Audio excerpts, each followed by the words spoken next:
Hi, it's Marco from Smart PR, editor of Punchline, Gloucester.com, and welcome to Punchline Talks. Today I'm with Graham Bocking. He's a retail sales manager. Hi Graham, really nice to meet you. Hiya. Look, we're here today outside a big national chain store, but talking about crime, talking about retail crime, talking about the abuse of staff. How big a problem is it in the UK? Well, it's a massive problem, and it's one that's growing. Colleagues in all stores and all forms of retail are being abused on a regular basis. And when you say abuse, is it shouting at people? Is it swearing at people? What kind of stuff are we talking about? It's all sorts. It varies from rude comments to shouting at people to threats to violence. So it covers the entire scope, and it's on the increase in retail. And do the police do enough about it, Graham? Well, I think with a lot of the crime, it's seen as being small, so only a small amount of it is actually reported. We don't know the full scale of it. The actual reports are minimal. By some companies hardly report any, if you think of an entire high street and how many crimes are actually reported. But it's on the increase, and it has been since COVID. COVID tied in a lot of rules. It increased antisocial behaviour, but it's got even worse since then. And what about the shoplifting side? Many of us have seen a sort of, TikTok videos of people walking in shops just emptying shelves and getting away with it. Is that the case? Or is it just sort of, how big a problem is it? No, it's a massive problem, and I think unfortunately with shoplifting, it's seen by a lot of people as a victimless crime. It's not a victimless crime. All your supermarkets and stores aren't going to carry the full bill, so it's actually reflected in the prices. So it's your single mother trying to feed her children that is actually the victim of shoplifting, because they're the one that has to pay more for their goods across the entire country, which is appalling. And how does it affect the staff at the end of the day? Because they must see these sort of crimes being, perpetrated. Yeah. They can't really do anything because they're worried about, verbal abuse or being attacked themselves. And they go home at night, and I would imagine it's difficult. Well, it is. The mental impact of being threatened is phenomenal.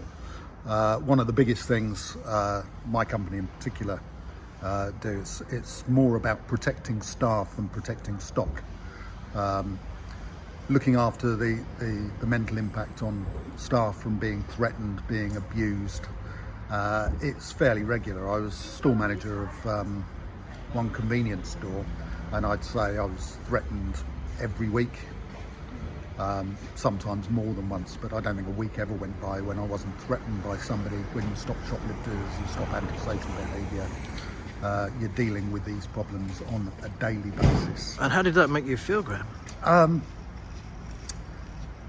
It doesn't make you feel good. You sometimes look over your shoulder. I've spoken to people that will take a detour on the way home in case they're being followed from where they've stopped somebody who's threatened to get them after work, which is not unheard of. It's actually happens on occasion, which is quite frightening. Not being funny, especially when some of the staff are being paid a good wage, but a living wage, rather than thousands and thousands of pounds they've got to take at this kind of abuse and threats as well. Yeah, it's just not acceptable. It's one of these things where we need to raise awareness across the country about the way a lot of shop workers are being treated, and be kind to shop workers. Shop workers are just there doing a job to actually help you.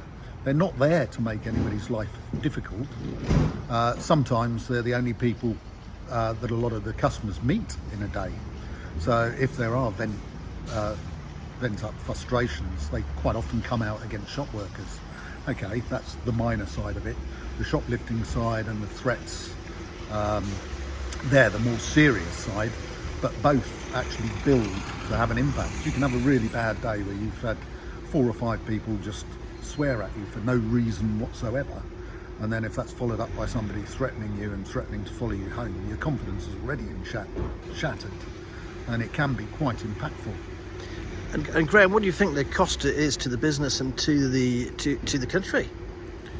Well, we're talking billions for shoplifting and the impact psychological impact on people.